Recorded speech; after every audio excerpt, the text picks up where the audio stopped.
ಇನ್ನು ಧನಸ್ಸು ರಾಶಿ. ಧನಸ್ಸು ರಾಶಿ ಅಂದಾಗ ಅದು ಗುರುವಿನ ಅಧಿಪತ್ಯ ಇರತಕ್ಕಂಥ ರಾಶಿ. ಧನಸ್ಸು ರಾಶಿಗೆ ದ್ವಿತೀಯದಲ್ಲಿ ಯಾರಿಲ್ಲ, 3ರಲ್ಲಿ ರಾಹು ಇದ್ದಾನೆ. ರಾಹುಬಲಂ ಬಾಹುಬಲಂ, ಪ್ರಯತ್ನಕ್ಕೆ ಫಲ ಇದೆ. ಈ ನವೆಂಬರ್ ತಿಂಗಳಲ್ಲಿ ಧನಸ್ಸು ರಾಶಿಯವರು ನೀವೇನಾದರೂ ಪ್ರಯತ್ನ ಪಟ್ಟರೆ ಆ ಪ್ರಯತ್ನಕ್ಕೆ ಹೆಚ್ಚಾಗಿರ್ತಕ್ಕಂಥ ಫಲ ಇರುತ್ತೆ.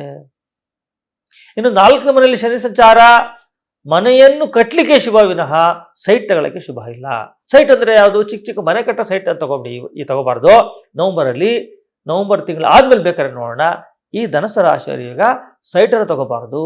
ಆದರೆ ನೀರಾವರಿ ಜಮೀನು ಏನಾದರೂ ಇದ್ದರೆ, ಅಂದರೆ ಆ ಜಮೀನಲ್ಲಿ ನೀರಿರಬೇಕು, ಅಂತಹ ನೀರಾವರಿ ಜಮೀನನ್ನು ನೀವು ಪಡ್ಕೊಬಹುದು.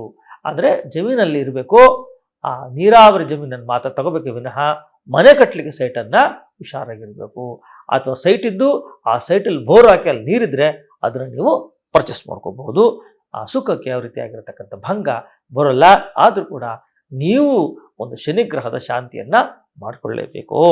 ಇನ್ನು ಆ ಧನಸ್ಸು ರಾಶಿಯವರು 7ನೇ ಮನೆಗೆ ಯಾರು ಇಲ್ಲ, 8ನೇ ಮನೆಯಲ್ಲಿ ಗುರು ಸಂಚಾರ ಆಗ್ತಾ ಇದೆ. 18 ತಾರೀಕು ಆ ಧನಸ್ಸು ಅವರಿಗೆ 7ಮದಿಂದ 8ಮಕ್ಕೆ ಗುರು ಸಂಚಾರ ಆಗ್ತಾ ಇದೆ.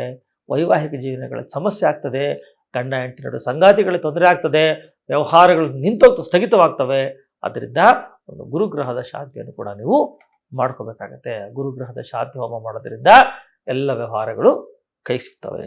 ಇನ್ನು 11ರಲ್ಲಿ ಶುಕ್ರ ಈ ತಿಂಗಳ ಅಂತ್ಯ ಭಾಗದಲ್ಲಿ ನಿಮಗೆ ಶುಭ ಫಲವನ್ನು ಕಾಣ್ತೀರಿ ಅಂತ ಹೇಳ್ತಾ ನಿಮ್ಗೆ ಒಳ್ಳೆಯದಾಗಲಿ ಅಂತ ಹೇಳಿ ನಾನು ಈ ಕಾರ್ಯಕ್ರಮವನ್ನು ಮುಗಿಸ್ತೀನಿ.